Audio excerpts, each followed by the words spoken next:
আজ দেখাবো বাড়িতে কিভাবে দোকানের মতো ঝুরি ভাজা বানাবে।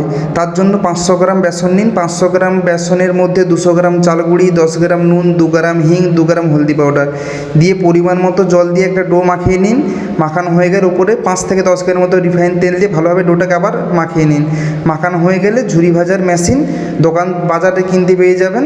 ওই মেশিনের মধ্যে বেসনের ডোটাকে মেশিনের মধ্যে ভরে কড়াতে হালকা তেল হিট করে ঝুরি ভাজাগুলো মেরে নিন। ঝুরি ভাজাগুলো মারা হয়ে গেলে হালকা লালচে বাদামি কালার হয়ে গেলে ঝুরি ভাজাগুলো তেল থেকে তুলে নিন।